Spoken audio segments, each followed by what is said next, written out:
presentation. We are starting now. And I do hear some background noise on your end. Like if you can mute yourself for a few seconds and then just unmute if you have any Okay, questions. good morning everyone and welcome to Stream 2 at DSC MENA 2025. I am Sama, I'm your host for today, and we are starting strong with Muddassar Sharif, co-founder and CTO at Virtuous AI and Sina AI. He will take us through building enterprise search system using large language models and retrieval-augmented generation techniques, showing us how to unlock value from information like never before.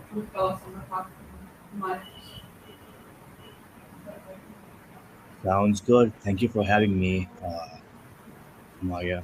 And I hope that people find this super valuable because, like, right now, I'm gonna share the stuff that I've been working on actively at two companies, and we do believe that we have a state-of-the-art RAG pipeline, and I do see that RAG is a really important part of the entire pipeline when you think about, for example, implementing AI agents. So this session will be valuable, for example, for everyone, even uh, managers who want to implement AI in their companies or AI engineers, because I will be walking through all the basic foundational concepts first, right? And then that's part one of the entire presentation. And then part two is going to be, for example, like how do you build all that stuff, and then building can will be done, I would say, pretty easily. I will be sharing my stack, for example, how I use Cursor and other AI tools to build features. And then I do have a prompt in the end to share with everyone as well. For example, how they can build the entire pipeline with that prompt inside Cursor for their own organization. So let's share the screen, and people who are here, feel free to cut me off if you have any questions and if you want me to go over something else. Awesome.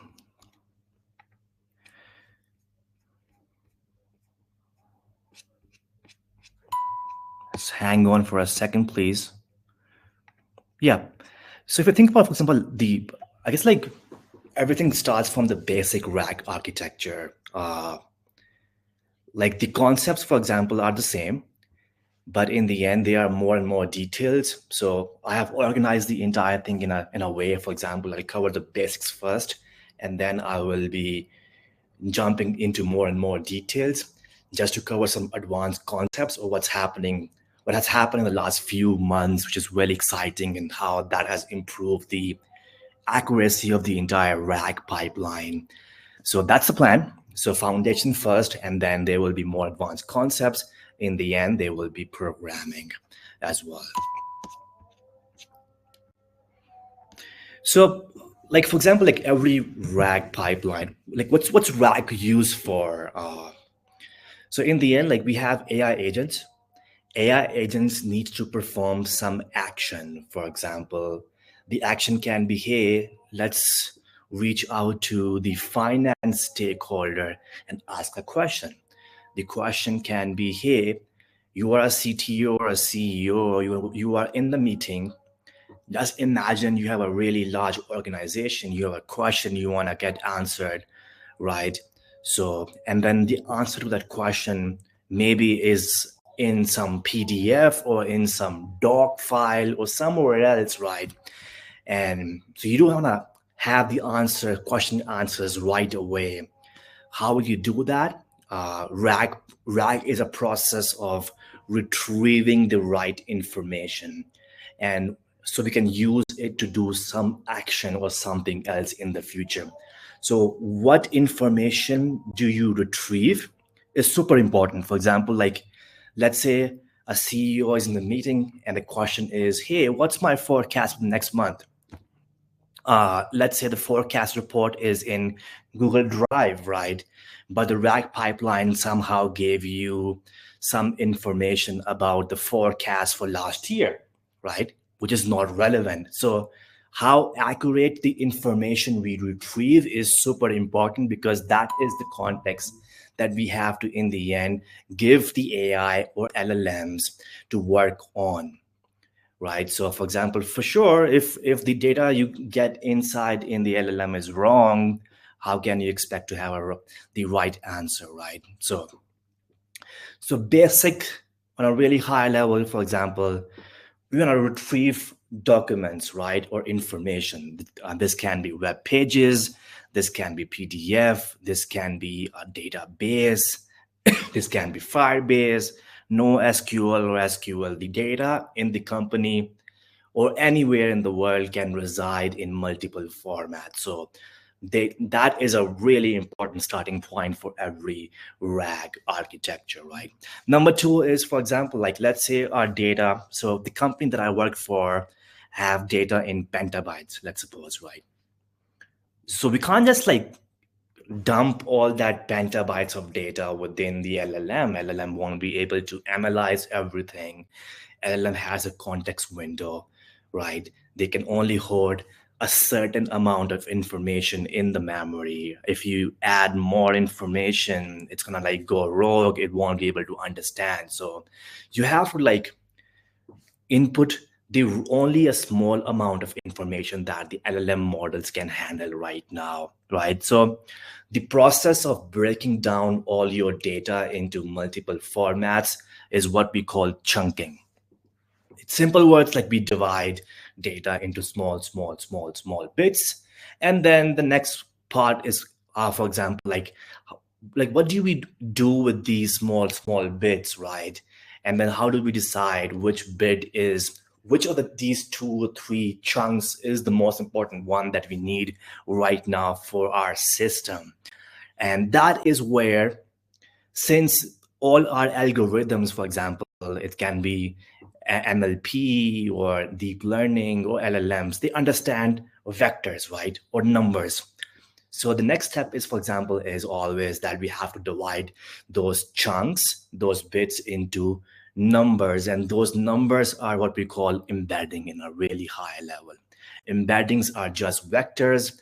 Those vectors or those numbers just encode what we have in the text, pretty much. And then, for example, like once you convert your data, your chunks into vectors, of course, you have to save those vectors somewhere, right? So you can use in the future. The goal here is, for example, like you convert them into vectors once and then you save it somewhere else, and then you can use it in the future whenever you require it, right? And that is where you have vector databases that come into play. You want to save information right now, you want to use that in the future whenever you want. That is the basic data pre-processing that you will see in every RAG architecture. Of course, chunking is a really broad concept, right? Chunking is not that straightforward. There are multiple different methods that we can use to chunk our data. That's coming up like in our talk. Embedding is there's only one concept right now for embedding. It's standard that we use pretty much. Where do we store our data, locally or somewhere else? There are different vendors which we can easily leverage that provide us with vector databases. It's just simply it's same as SQL or Postgres that we use to hold information that we can use the same way we have vector databases. So in this entire bucket, chunking is where like there are multiple chunking methods that you can think about using or leveraging excuse me, depending on the use case. Next comes retrieval, right? Okay, so we have chunks, we have bits, right? We have a question. We want LM to answer that question. Hey, what's the forecast for next year, right? So to answer that question, you have to retrieve the right chunk from the memory, right? From the databases, right? That's where, for example, we have different retrieval processes.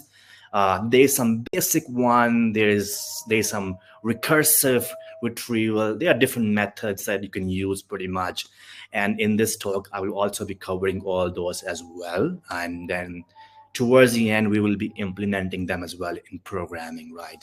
The next step is, okay, so we get the right information from the databases, right? From the entire realm of data that we have right now in a company, right? What do we do with that? That's where, for example, based on the question, if the question is about what's my forecast for next year, right? We have the right data from the databases. We use that. LLM will in the end generate the answer, right? Or perform some action. An example of action can be, I'm a CEO, for example. I'm like, hey, what's my forecast for next year, right? And then if my forecast is more than 20%, right, from increase in 20%, can you please email my CFO right now and then ask him why it's only 20% and not 30%, right? So here, the LLMs or the models or the agents have to retrieve information first, and then also perform an action, which is emailing the CFO and asking why the number is only 20%, right? So there are actions that LLMs can take, which is not part of this entire talk, but you can get the idea of what's happening over here as well. So the last bit is that's really important is the UI or UX, right? There has to be an interface so you can communicate with LLM. For Claude, the interface you can see over here is the chat-based interface. You can ask questions here. You can get, I would say, like simple answers over here as well, right? So I'm pretty sure for advanced systems where you have to have your system communicate with other systems, you need something advanced, right? You need some place you can configure all those actions or hey, email people, call people. These are all the actions that we have right now here. So that is the basic RAG architecture that is pretty much like use. Let's move into more detail now, right? We have the basics covered.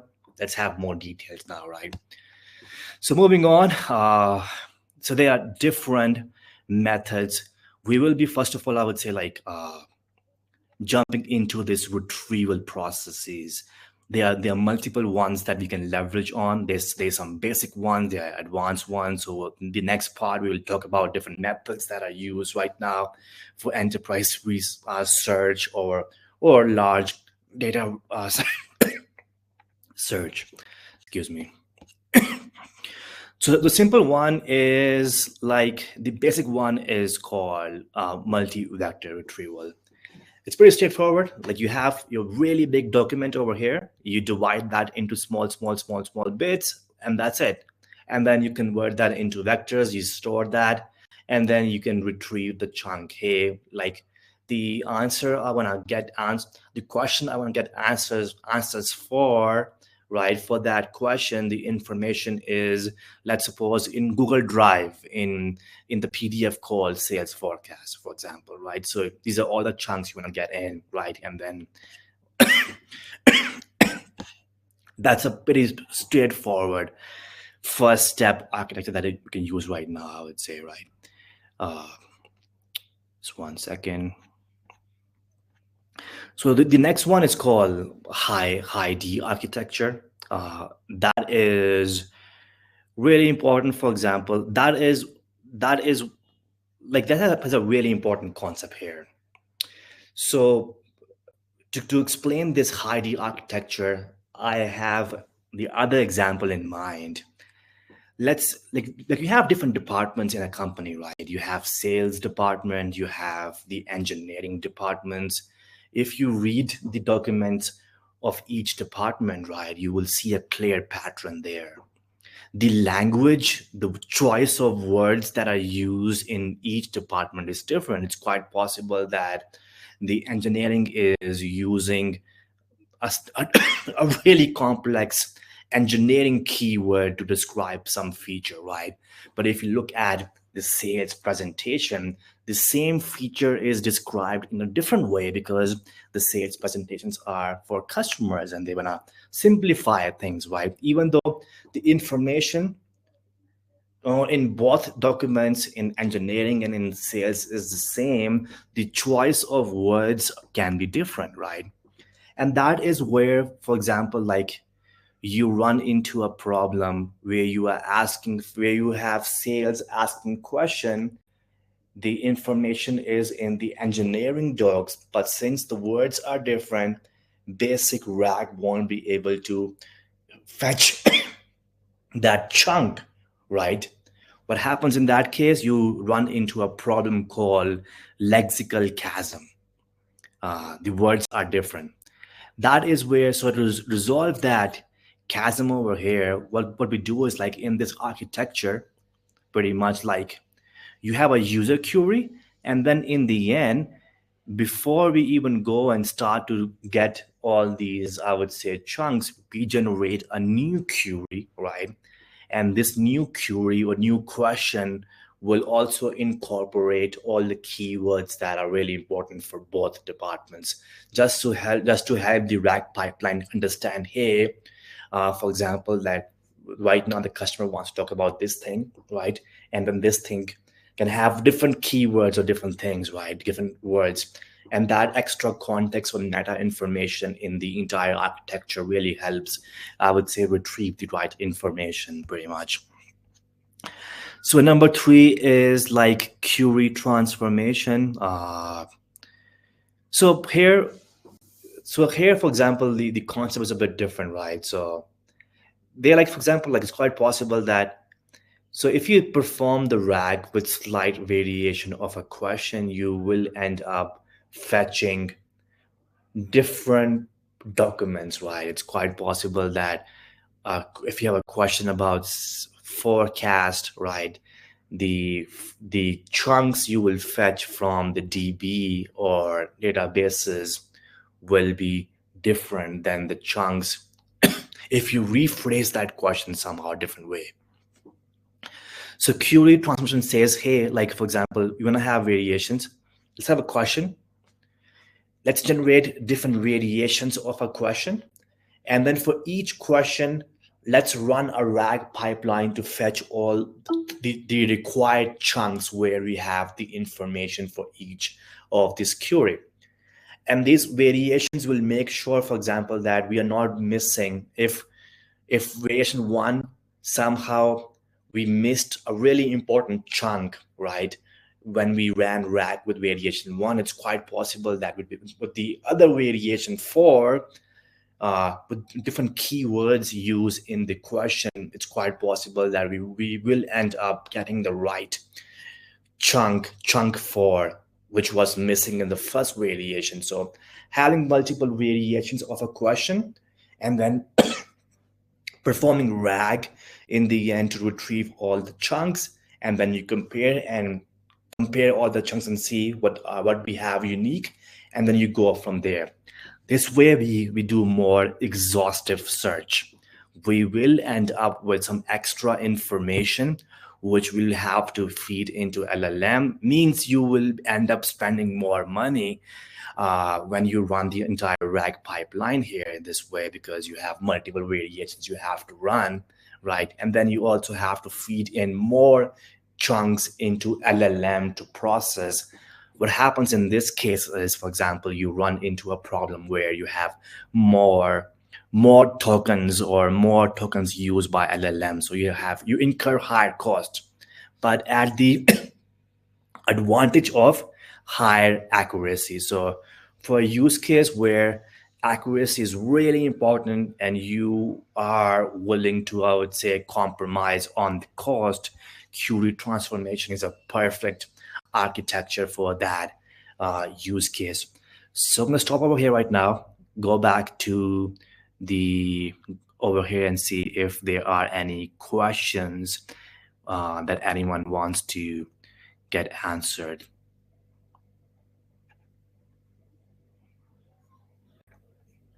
Any questions, anyone? No questions at all? Okay. Okay, moving on. I just realized that I was sharing my wrong screen before, or was stuck somewhere. I was presenting like different slides here, pretty much, but I guess something else was open over here. Okay, coming back here. So, so I guess like it makes sense over here to just rephrase or just like go over really fast everything that we have discussed so far. We went over the basic rack architecture, and then we also went over all the advanced concepts that we have for RAG retrieval, which is this part of the retrieval process. And so we have covered so far three different things. We have covered multi-vector retrieval, which is a simple one. We have covered high D architecture, which is about um, solving the lexical chasm problem. We have also covered query transformation, where we generate different variations of queries and then we retrieve and then we do a more exhaustive search in the entire data. I hope my screen is rightly shared right now, but anyone feel free to, I would say, cut me off, ask questions if you have. Okay, so the question over here right now is what about increase in latency due to this additional layer? How do we handle it? For sure, there will be increased latency, but in the end, for example, for query transformation, let's suppose over here, the best part over here is like you can run all these like different variations in parallel, right? So if you run once or you run multiple times, 10, 20, 30 times, the time will be the same. There won't be extra latency added because of the rack pipeline. The latency that I can see right now that can be added will be when you have to add those chunks into LLM. Since this is an exhaustive research of data, it's quite possible that you will end up adding more information in LLMs. And then since there will be more tokens that will go in the LLM, the response time will be a bit slower, but you can use a faster model. So the like in all these first three architectures, the latency is the same, since we can uh, take advantage of parallel running all these different queries, right? So the next one is recursive retrieval. That is where the latency will increase really fast. Here, the concept is you have a question or a query and you want to retrieve, and you want to, I would say, retrieve the right information, I would say, for that question, right? So here, you do it, you have a question, you retrieve documents, you analyze the results, right? You feed that into LLM. LLM will simply see, hey, do I have right context to answer this question? The question was, hey, what's the forecast for next year? But somehow the RAG gave the document about forecast for last year. LLM will simply see that document and say, hey, I think the document that RAG gave me was wrong.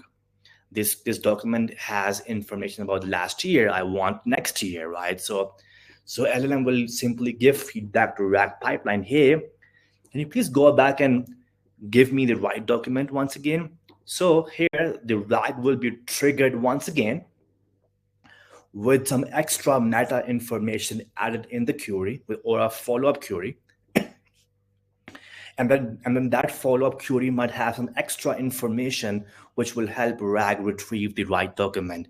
And then that maybe the next time the right document will come into play, that will be retrieved, right? And then the LLM will just like review that and say, okay, so this time, like I got the right information. So I'll proceed forward with the response or the next action to be taken. So this recursive retrieval, this has proven to be really good because here you are using LLM as a judge to simply verify the quality of retrieval. Number two, also generate feedback so that will go back in the RAG pipeline. So you retrieve the right information the next time or the next time. In the end, it's quite possible, it's highly possible that, for example, you have a really highly accurate results, but in the end over here as well, for example, you do it at the expense of latency. This can take time, for example, like depending on your architecture. If you use if you have an LLM from Claude or from OpenAI, which are super slow, by the way, the new models, you will have a really slow response in the end. But if you have a small mini models that you want to use, pretty much, that is where you can get some extra speed. But the time that it needs to retrieve the chunks from the DB databases, that is pretty much will always add extra time. So this is where yeah, that's the expense that we're gonna incur, right? But in the end, the advantage is you have a really highly accurate results in the end. Let's go back if you have any more questions, anyone. Okay, no questions over here. So let's go back to the the last part of uh last part. It's okay. Yep. Yep. The next thing is self-queuing and router. Normally, one really big mistake that I've seen people make is running a RAG pipeline, a simple one, on all their entire data. But that's not how that that's not the optimized way. RAG is really important if you have information that's not organized or that's not structured. You have language data, you have images, you have videos, right? You have something else. That's where the RAG is really important. But let's suppose, for example, you have some really important data that is sitting in a NoSQL or SQL databases, right?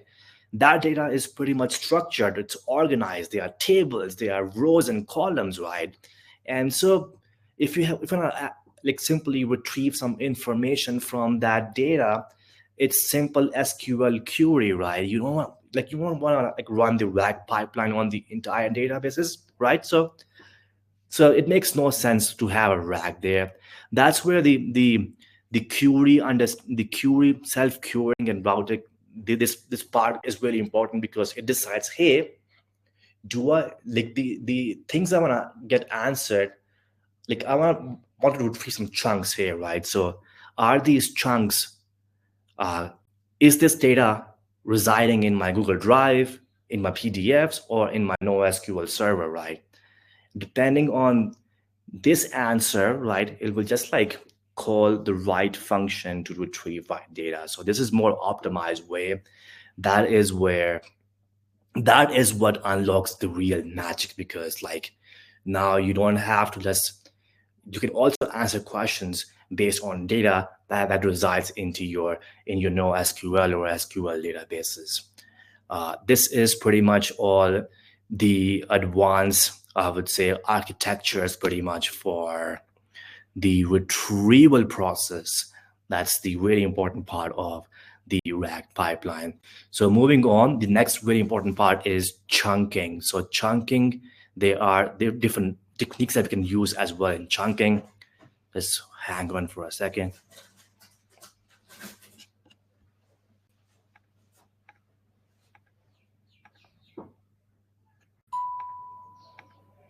Yeah,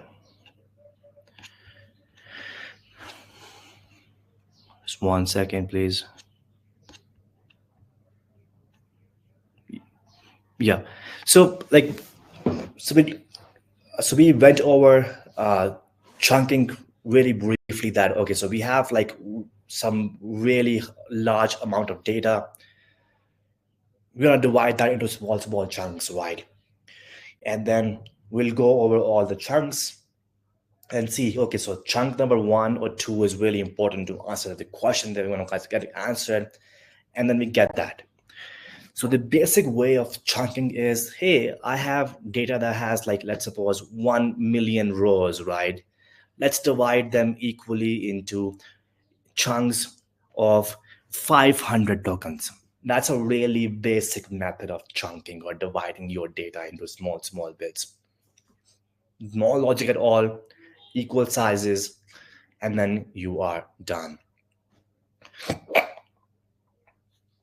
The next part, but this part was the first attempt that was done when RAG was introduced. But Soon we realized that this is not the right approach to go, because it's quite possible, for example, like we have different sections or different topics or different paragraphs in the entire data, right? And some paragraphs are small, some are large. It makes no sense to divide that paragraph somewhere like in between, I would say, right? So it makes more sense to have chunks which are more meaningful. For example, it's quite possible that you want to group some sections together where there is some information about sales, and let's say you have different sections that has some XYZ information. So some meaningful chunking based on sections and topics and paragraphs makes more sense, because in the end, LLM will, like in the end, the context you retrieve is far more relevant that you can simply use in the end to give to LLM as well. That's called semantic chunking. It's pretty much, I would say, used right now in the industry. That's pretty standard. Number three is, for example, is overlapping chunk. It's quite possible.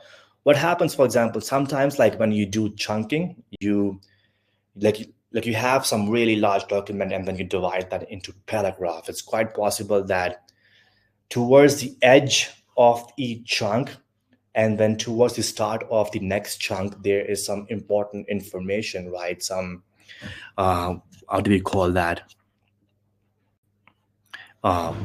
The boundaries of chunk. There is some extra information which can be lost. So the other thing that we found was, hey, if we have an overlap between different chunks, it's quite possible that the end of the paragraph and the starting of the next paragraph has some overlap information, right? Some transition, right? Which can really be helpful. So having an overlap between different chunks can really improve the accuracy of the entire pipeline. So normally, I would say, like in my work, I use cementing and overlapping both. Cementing in the sense because I want my chunks to be more meaningful. For example, I want my chunks to have some really important information. It's quite possible. So yeah. So for example, like if there is some information about sales that can be in its own chunks, right? If there is some information about the new features that the company is about to launch, that's a data, right? That can be a different chunk. So making these chunks more meaningful really helps run the rack, like I would say, in a really proper way. Number one. Number two is, for example, the chances of feeding the right information in the LLM goes up as well. There will be a higher probability that with right information you'll have a more accurate action done by the LLM. Overlapping just is an extra added layer for extra accuracy. The disadvantage of having an overlap here is, for example, since you will be duplicating some bits of information because of overlap, means what you will have to incur in higher costs. Normally, for example, the overlap is around 10 to 30% of each chunk.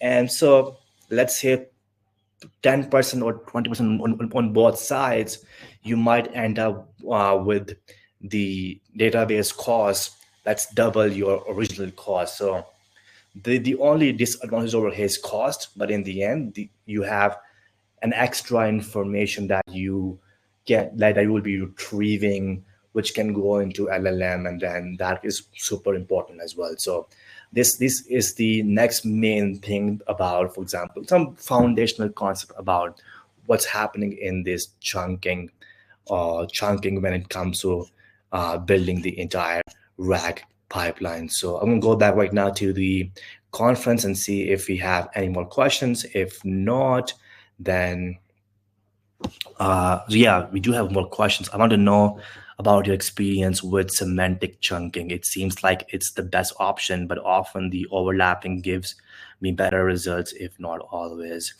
Yeah, so there's chunking, there's overlapping, like use both. And then recently, like a new paper came also up about, for example, that adding a summary of each chunk as well. That's extra meta information. So Uh, so use semantic, use also overlapping as well. So you can use both, I would say. They're very important. Any more questions, anyone, before we jump into the last bit of a rack, which is evaluations, and that will be the first half of the entire presentation, and then we'll be moving on towards like simple programming, I would say. Like programming, like I haven't prepared, like I have a unique thing to discuss with programming as well. So that's the exciting bit. All right then. So moving on to the last really important thing about is going to be evaluations. No, that is not the evaluation slide. I think we have covered this part a bit as well. We have data, we have to process data. That's by chunking and stuff, and then enrichment is there.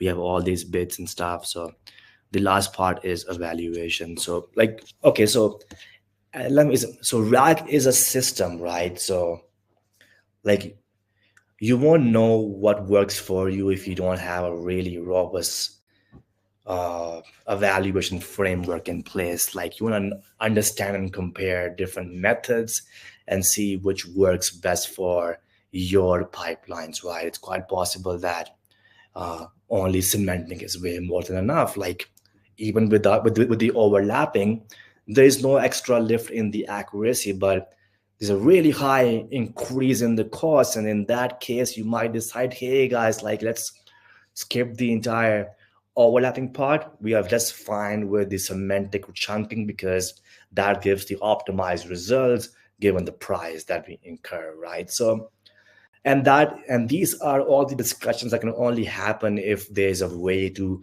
compare, I would say, different rack pipelines, right? uh, so for retrieval of chunks, right, the things that we can use is number one. Just hang on for a second. Let's maybe open my notes really quick.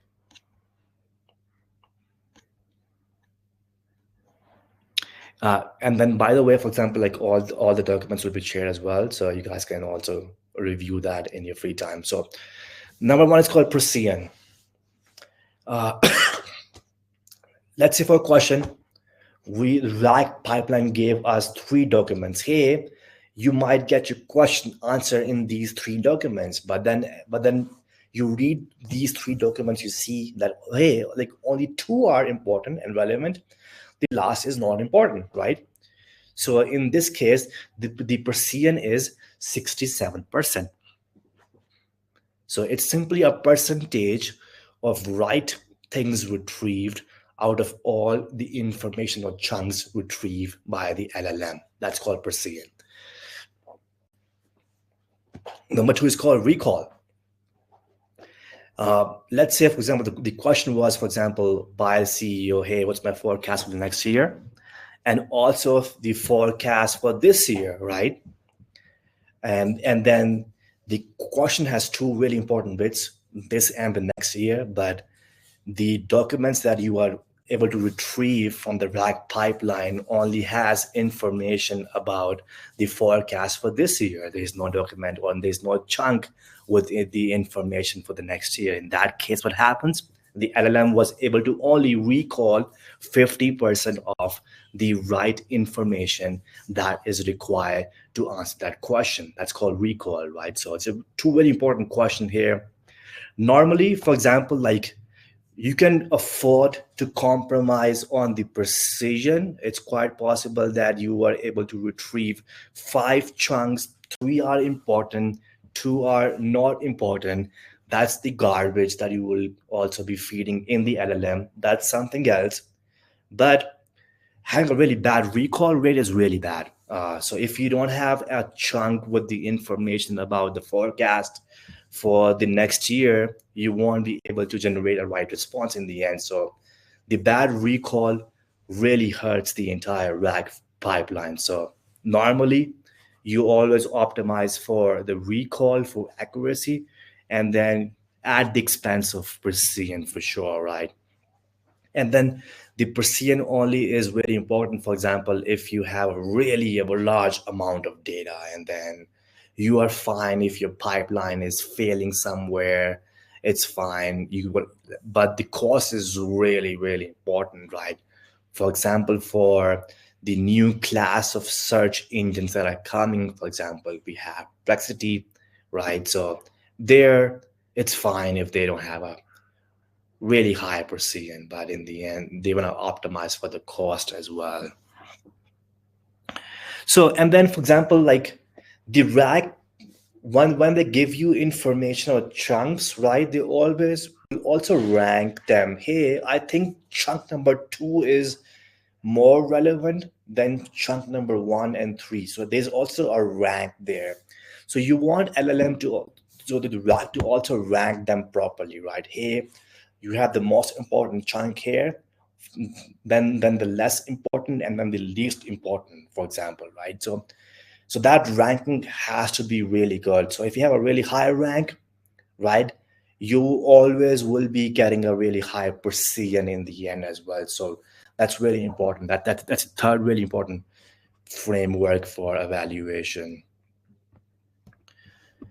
So, and then, for example, the context relevance is the last one. That's more subjective. That's about, for example, assessment on how well the retrieved context matches the query intent.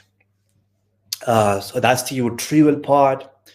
And then once you retrieve those chunks, you give the question and the context, those chunk context to LLM to answer the question. If LLM is not able to answer question properly, that is a problem, right? In the end, the entire pipeline won't work as we want. That is where we have evaluations for the generation, right? And we have multiple ones here. We have faithfulness, which is whether the response is factually supported by the retrieve context. For example, like we have a chunk that says the forecast was 20%, but in the end, when you feed that information in the LLM, the result is 30%, right? That's bad. That's wrong, right? So in the end, the LLM should be able to give you the right answer, right, based on the right context as well. So answer relevance is the next one. For example, whether the response directly addresses the user query. The question was, for example, what's the forecast for next year? And the answer is the forecast for last year was 20%. The answer is not matching the question. So the answer has to be have a relevance with the question. That's called answer relevance score. That's measured out of one as well. And then coherence is the logical flow and readability of the response. You have a really high coherence with really good LLMs. This was really important back in the days when we had 3.5 GPT, where the answer was not really coherent most of the times, but that is not the case right now. Right now, the LLMs that we have right now, or even the open source ones, are super coherent in their answer. They can be logical, they know how to organize all the points, everything in the answer. So normally the coherence is pretty high always right now. That is not the issue anymore. But even with that, for example, it makes sense to measure that, because like it's quite possible, for example, like in your entire like pipeline, you use Claude 3.7 LLM, right? But then and then you get some bunch of metrics, and then you use GPT-4 or Mini, and then you see, hey, the faithfulness, the answer relevance, the coherence is the same. It's almost the same. Then it makes sense to use O3 Mini and not 3.7, because that's much cheaper. So that is where, even though coherence is not really important right now for advanced models, having that metric really helps you compare different models and simply see, hey, is there an opportunity for us to simply go for a really cheap model here to optimize for speed and the cost or not? All right, so This is the evaluations here, and then the last part is the thing that was also mentioned by someone here, and that was about, for example, latency. What's the speed? If your users expect an answer in 5 seconds, but your rack pipeline runs and give you an answer in 2 hours, right? That's possible, right? If a really long rack pipeline, that won't work, right? So what's the throughput or latency? What's the cost per query, right? And how well the user in the end, who is in the end reading the entire response, how happy that person is with the result. These are really important metrics that we have to measure, so we can compare different methods for chunking, for retrieval, and all that stuff. So this is on a really high level, I would say, like all the important concepts that are important for RAG evaluations. I'm going to stop over here, and then I will take any questions if there are any. And then the next part, we will be moving on towards some really basic programming session here. So in this programming, I would say, like, my goal will be to teach you guys the programming framework that you can use to implement all the concept. I won't be giving the entire end code, because the programming in the last 1 year has evolved so much. There are different tools that you can use to implement stuff, even if you don't know programming. Right now, any engineering manager or any stakeholder, given that they understand all the important concepts, because if you don't, you won't be able to leverage all the new tools for coding that are out there. But if you understand all the really important concepts, for example, what's chunking, and okay, so what chunking to use, right? So what's the advantage and what's the disadvantages? Okay, so how do we evaluate the entire, let's say, pipeline, for example, right? So if you know all these really important concepts, that's 80% of the entire job done. You can easily now implement every concept in a second into program, pretty much. So going back once again uh, to my screen, if see if there are any questions by anyone. If not, then I can go into the programming. Yes, Dina. How do I give you? Okay, so how do I give you permission to speak?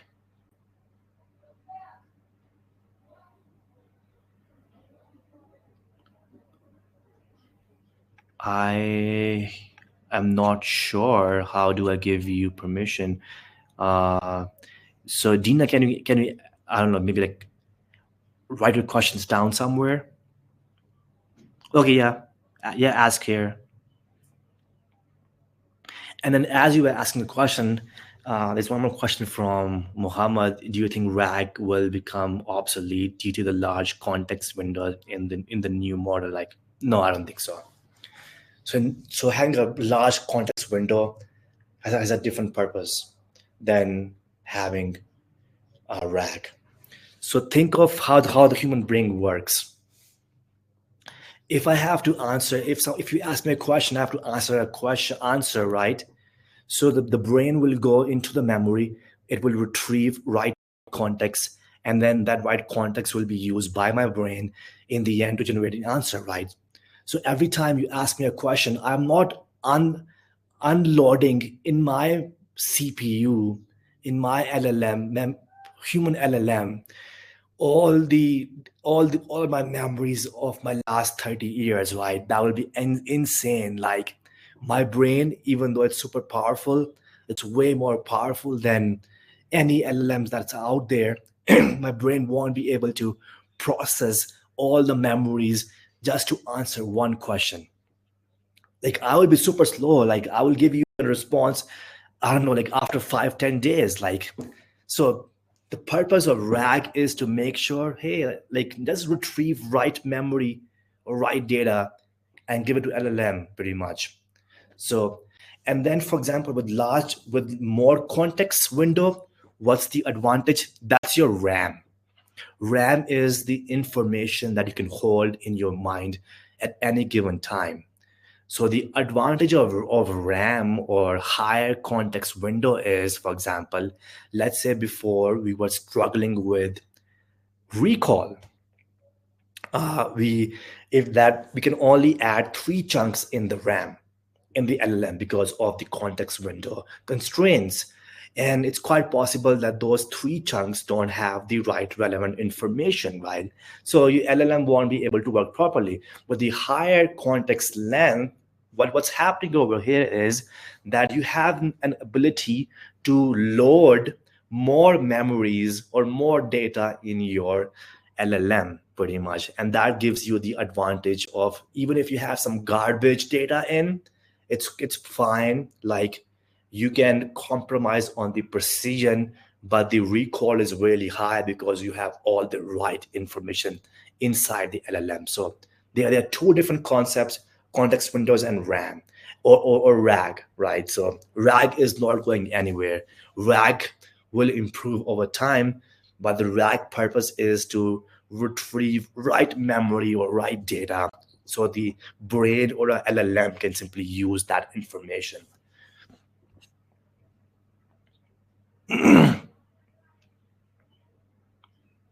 So test data, for example, over here, like that can be yours simply. Like you might work in a company right now, right? So your test data can be Google Drive. Google Drive has docs, PDFs, and all that data, right? So that's your test data. So LLM, like the test data can be all that stuff. Slack, maybe Slack has all your data, and you want to have someone, or you want to ask a question and then have your LLM go into your Slack, go like retrieve right chunks of information and get you answers, right? Hey, what are people talking about right now, like in the group? So the data can be your Slack, your Google Drive. That all depends on the use case. For Sienna, right now, the company I work for, we are building AI agents for customer support. A customer comes in, right? He say, "Hey, I wanna, hey, like, can you like please refund me right now?" So here, for example, the LLM like triggers RAG that goes into the document that has some refund policy, will retrieve that, will simply read the refund policy, simply check, hey, is this product eligible for refund or not? And then ask a question, hey, all right, so since you purchased the item 1 year, less than 1 year, as per our refund policy right now, you qualify for a refund. So the what you retrieve, that depends on the entire use case pretty much. Like this can be your own computer. Okay, so yeah, so for evaluations, so even for evaluations, that will be some small amount of data or your real data, I would say, pretty much like that when I use in your use case pretty much. Like you can start from a small amount of test data, I would say, but in the end, like using your real data, even for evaluations, is the way to go because like you can compare results, right? Or if you can't use your real data, you have to use data that mimics your real data, because it makes no sense. Let's say you have 10 TB of data in your Google Drive, and then let's suppose, for example, like you're building a RAG with only 1 GB of data. It's quite possible, for example, like the RAG pipeline will be different from 1 GB or 1 TB for 10 TB. For 10 TB, it's quite possible, for example, you might need like semantic search, or you can't afford to have overlapping in chunk because of a really high cost. So it makes more sense to on the size, on the type of documents pretty much, and then it makes sense to mimic your real environment when you are creating or testing different architectures pretty much. So this is Thank any you, this. Mudassir. Do you mind if I ask another question, or maybe like refine the question? Yeah, go Thank you. for Thank it. you so much Oh, for the talk so far. So I was talking about like the evaluation, like when you mentioned like the precision and the recall, like against what are we saying that this data is relevant or not? You mean you get my point? oh yeah. Okay, interesting, Like the testing interesting. data that I use, or like the annotated data that says like this is the appropriate answer, this is the relevant. So how do we build this? Is it Yeah. only from the human in the loop? uh, that's uh, that's one part. For example, that is either from human in the loop, which is really tedious process, which I would say like you can do that, but and then create 200 or 500 examples, I would say, right? Or number two is like you can build an agent which can act as a human in the loop and then create that data for you. That's option number two as well. So, for example, like you will, like in the end, like the way I do is like I ask LLM, hey, I want to like do this use case. I want me to, please give me some sample data, pretty much, uh, and then for like that has some really not required information, some chunks, for example, and then some answer in the end. That is how I do it for generation. For like retrieval, for chunking, it's still manual right now. For example, we do have people right now that go over each chunk and simply see, hey, are these chunk making sense or not? uh, so for chunk retrieval, it's human in the loop that works better. For the generation process, right, where we have coherence and all that stuff, there you can have a bigger, a powerful model that you can use as an evaluation, if it makes sense. Okay, perfect. So let's go towards program. So the way I do programming these days is pretty unique. Like so after Cursor introduced, so after Claude 3.7, programming has transformed.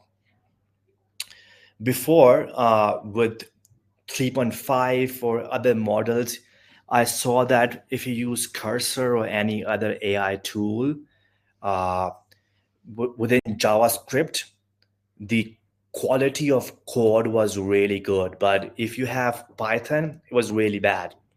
Or it was really good, but it had some really some mistakes.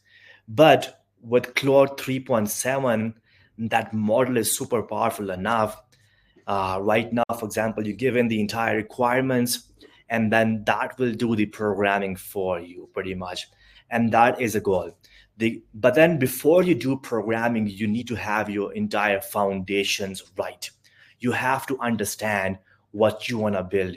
You can't just say, Cursor, hey, build the entire RAG pipeline for me. That won't work. What will work is, hey, I want to build the RAG pipeline. For chunking, I want to use semantic chunking. For evaluations, I want to use XYZ. So you define all the criteria of what you need, right? And then if you have a really clear defined criteria, LLM in that case won't assume stuff.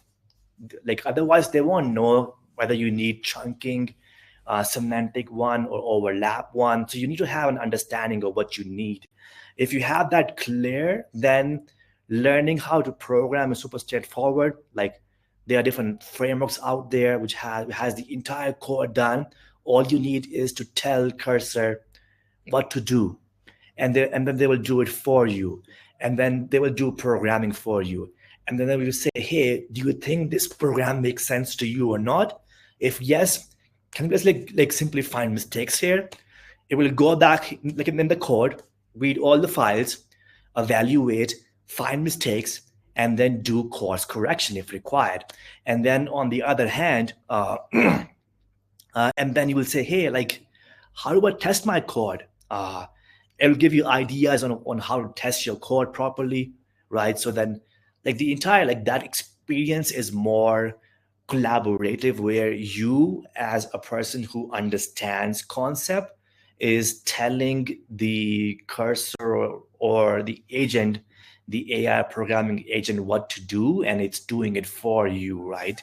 So that's the overall of how programming works right now. And then in the next section, pretty much, I can give you a small demo of how I do programming and how you can do programming as well on your own to build RAG or to build AI agents.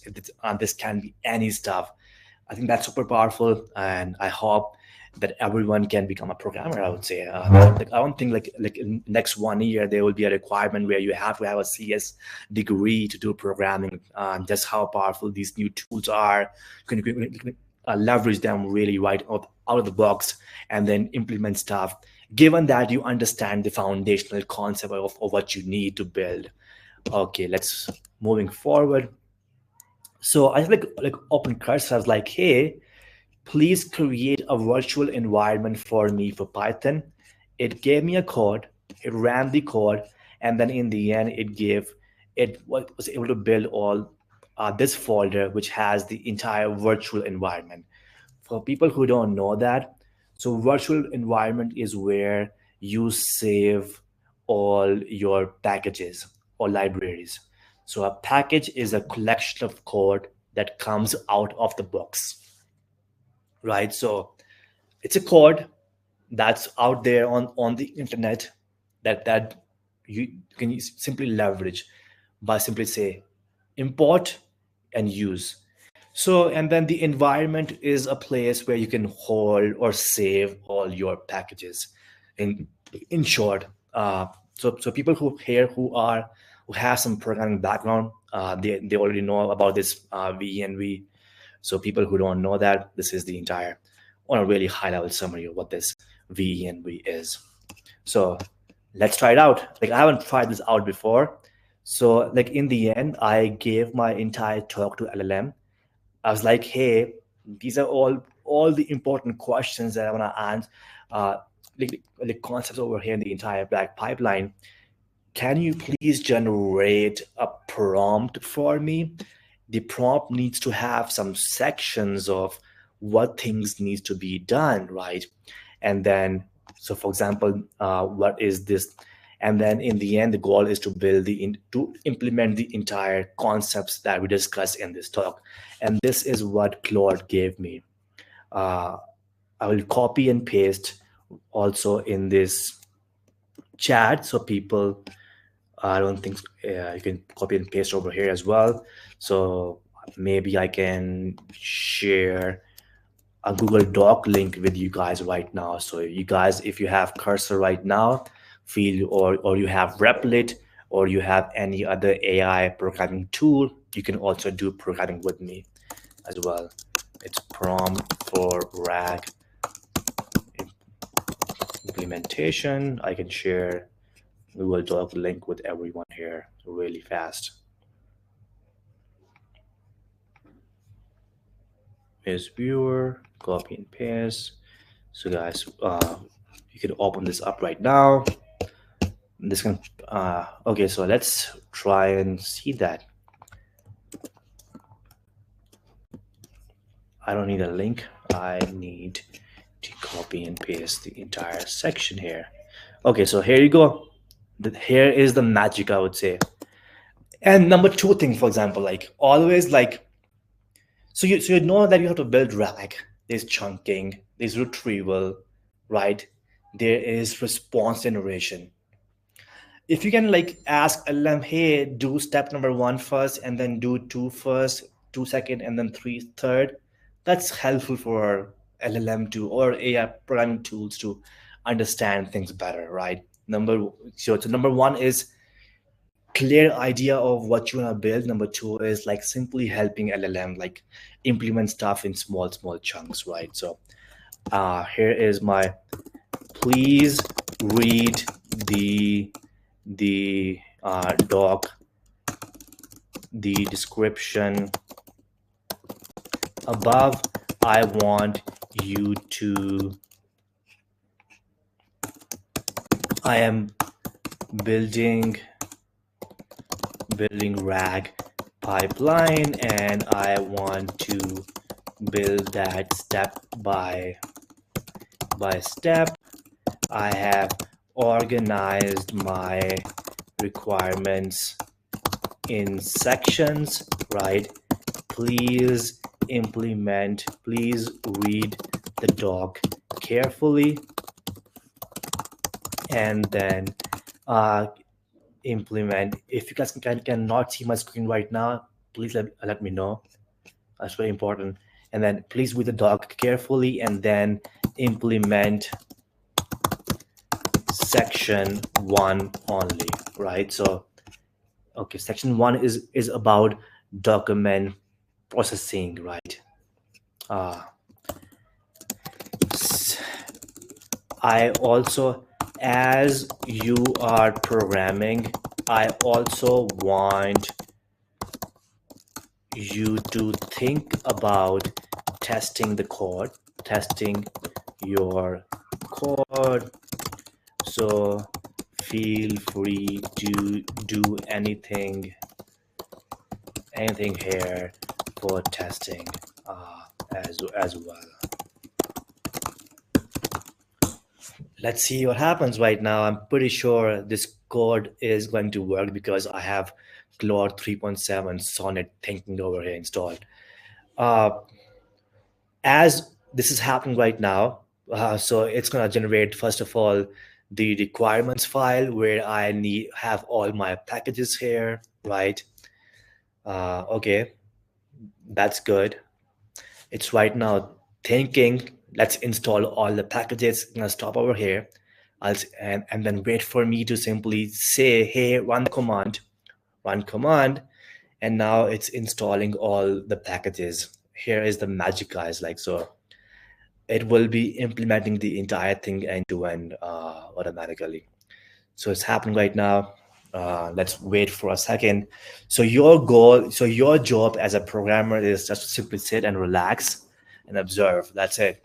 And then if you see something wrong over here, just help LLM course correct, right? So because you understand the foundational concepts, you can easily manage LLM or course correct if required. That's really important. And that is why, for example, people who don't understand the foundational concepts have a really hard time doing programming, because when the LLMs make mistake, you can't simply correct them. So yep, that is it. Like simply chill and relax and simply have LLM build the entire thing for you. And like that's how I program, that's how I build, like do all my programming, and this works all the time pretty much. So yep, there was an error over here. It will automatically now create a folder. Okay, we have new folders over here now. So now it's adding, I would say, some files inside. It's a rack system and an enterprise grade retrieval augmentation. Or I don't know what that is. Okay, so all right, so there's code being added. Okay, so we have all these codes right now. It's crazy, right? So how awesome these models have become right now. Like I haven't written a single line of code, and then here you go. Like all the code is gonna be here in a second. So normally, for example, this will go on forever. It will do programming, testing, and all that stuff. Stop for your feedback, and then yep, this is pretty much it. So as this is happening, I'm gonna once again scroll and then see if there are any questions by anyone that needs to be answered. I think there's no question here. There's no question. Let's go back and simply observe here for a second, and then we can sign off, I guess. Like I would really want this to finish in the next 20 minutes, which is, I would say, possible, or maybe not. uh, it's quite possible that there is a requirement for some different tools and I have to go and sign up for that. But let's see, I don't know. Okay, so it's okay, let's create a parser for PDF files. Interesting. Interesting. So yeah. And then if you and then now I see, for example, it is a parser for PDF files. Means what? If in the future I need have a parser for XML file, like I simply say, hey, the same way you build a parser for PDF, can you also build a parser for XML file? See, like you can easily simply add stuff here as well.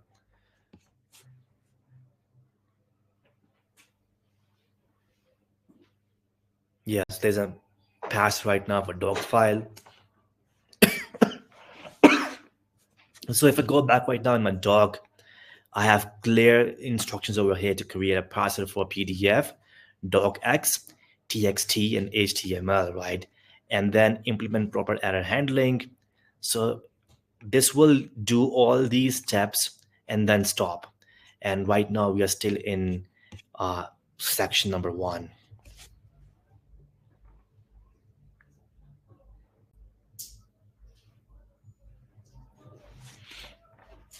Yeah, now we are moving on towards the text and HTML parsers.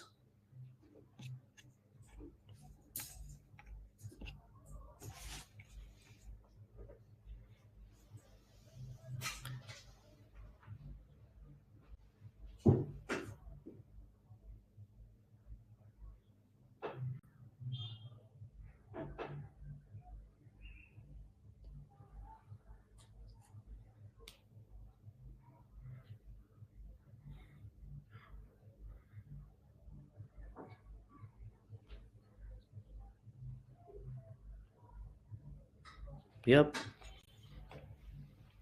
So we have the text parser done, and we are moving on towards the HTML parser now. It's like that's it from my side. Like this is all I have to share right now. This programming will go on forever, uh, and then it will only stop when the entire implementation is done. Okay, interesting. So we have a file for parser vector. Okay, so this is the factory for creating and managing document parsers. Interesting. We have get parser. Yeah, sounds good to me. So we have all this entire code here. That's crazy how awesome this entire cursor and 3.7 is.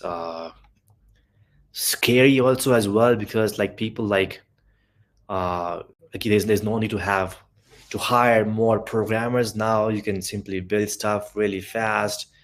Uh, but that's how things are.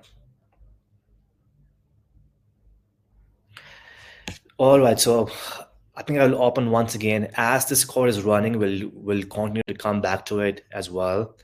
Uh, so I'm gonna come back here and see if we have any more questions, anyone, or anyone wants to share their experience of Cursor or what they are doing right now. I would love to also meet you guys, understand your backgrounds, and I don't know. Yeah,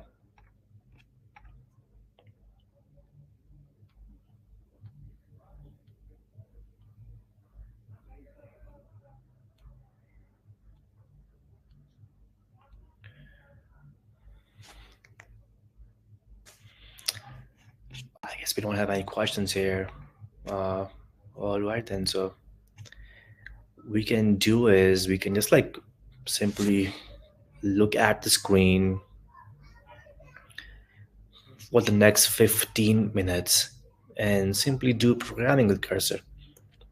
Okay, so right now it's implementing semantic chunker. Okay, interesting. Okay, this chunker can take can take in okay the max size of each chunk, this min size. Interesting stuff. All right. And then you can see over here, for example, it saw an error. a mistake in a chunker, it went back for course correction automatically. There's no input from me right now. It's happening automatically. And then we have chunker factor here as well. So all right.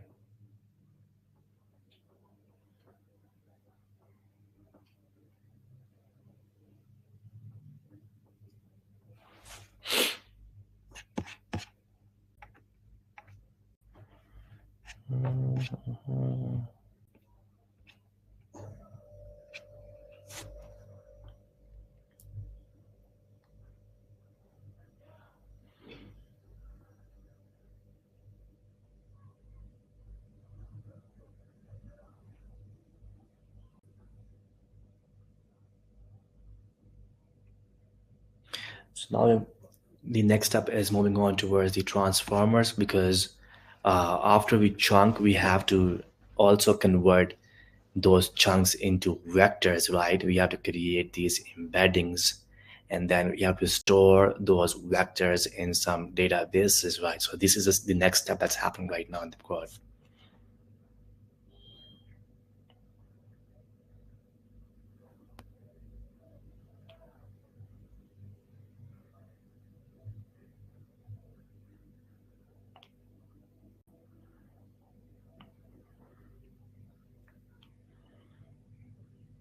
So moving on towards the vector DB, where we will be storing all the vectors. Okay, that's good.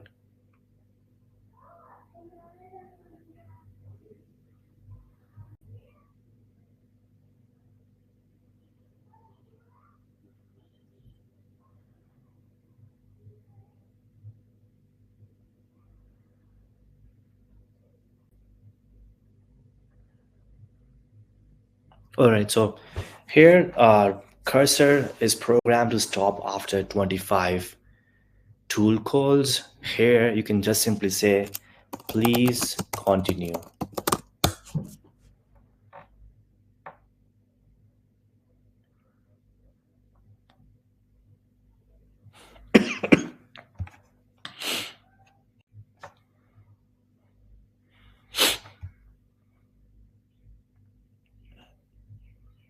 So once again, if I go back to my checklist, all right, so I have, okay, so I have this part done. We do have a DB to store vectors. I guess then next part is about, okay, via storage. Okay, interesting. Okay, that's the type of a vector database to hold or store embeddings of different chunks.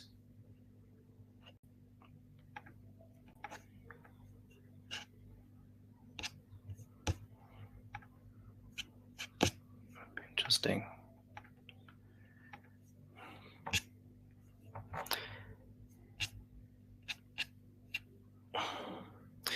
So we have a new person join in. What are we doing? So we went over all the foundational concepts for RAG, and then now we are implementing the entire code with the help of Cursor. And if you can open right now this Google Doc has the entire checklist of all the stuff we need to build and run this entire RAG pipeline. And right now we gave the instruction to Cursor, and it's implementing all the features for us. And then we have a question right now from Alexa. Do you have some tips on how to construct prompts for an effective creation of the code in Cursor? Yes. So before you even tell LLM or Cursor to simply go and do programming for you, I would recommend that you simply ask Cursor, hey, don't program yet. Let's try and create the entire checklist of documentation, right? So if you can use Cursor to build documentation where you have really detailed outline of all the steps to implement, like over here, you can see that we have different sections and we have different lines, or where we have okay, to do XYZ first and then do that. Hey, create the parser first and then create XYZ second, right? So if you have this entire checklist, this really helps LLM be more organized. It won't just like go on a, I don't know, loop or somewhere and then try and do stuff that you don't need.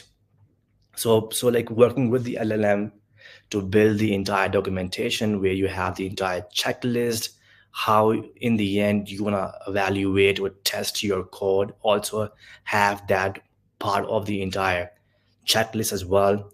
Once you have that done, that is the majority of part you need. And then the cursor can simply go and do stuff for you depending on this checklist. But the best part of it is like as you build this entire checklist, you as a user can be a human in the loop to go over this list and verify if it makes sense or not. And then that's where you can course correct as well.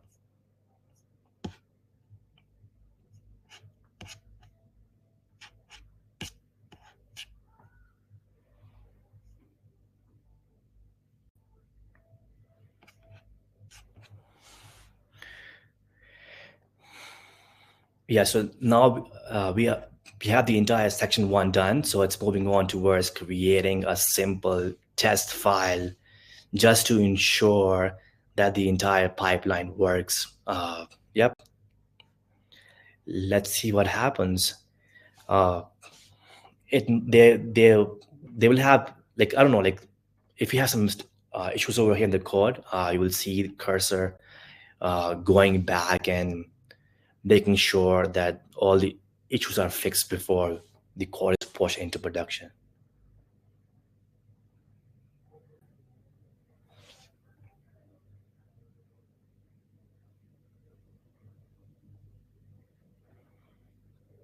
Awesome. In the end, now we do also have a README file as well, where it's telling me, hey, I have done all the steps that you outlined in the documentation, right?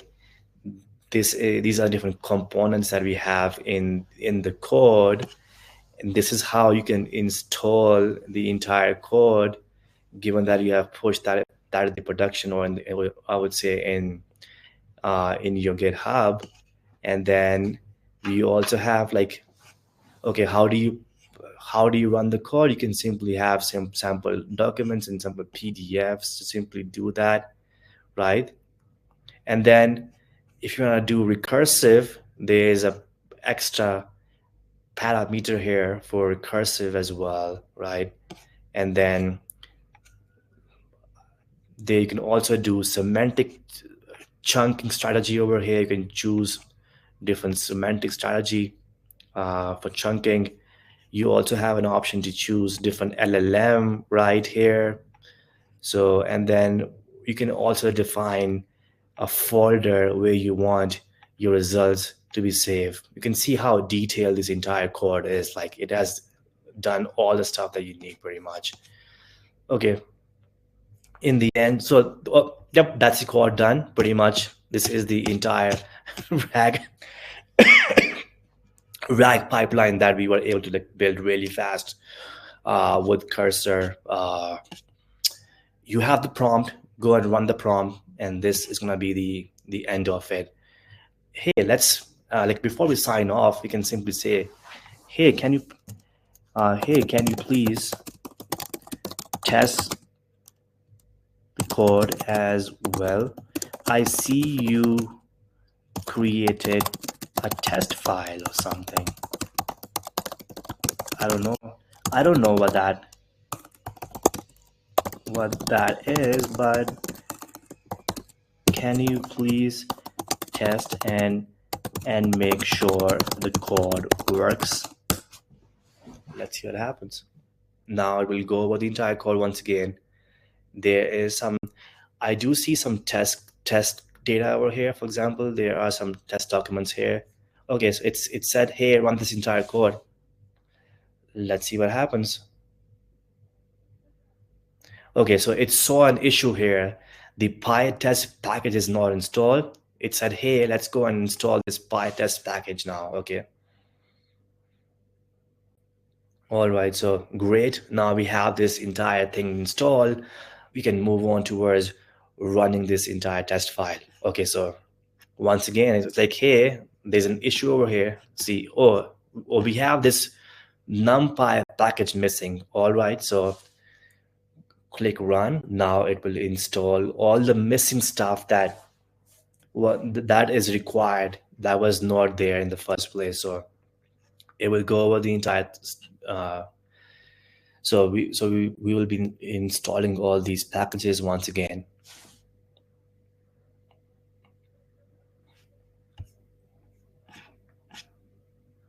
Let's say if we have any questions.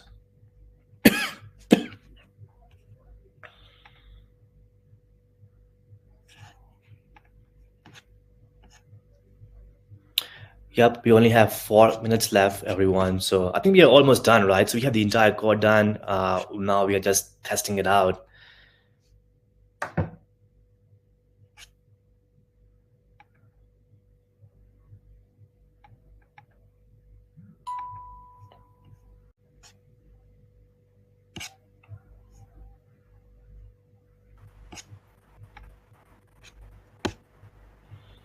It's almost there.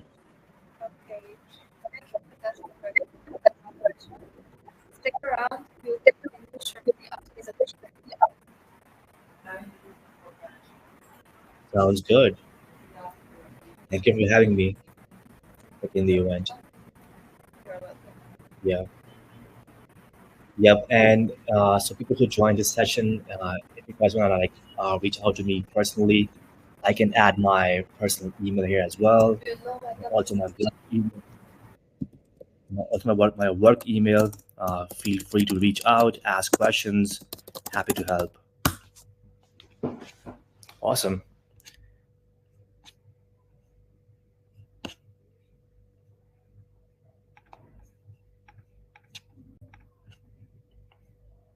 Yep, it's still right now working. And I can share the results with you guys, but I'm pretty sure this is gonna work. Uh, so Maya, do we sign off now? What do you recommend? Yes, yes, sure. Perfect. All right. So it was really lovely meeting everyone here and you guys around, and hope to hear from you guys soon. Bye.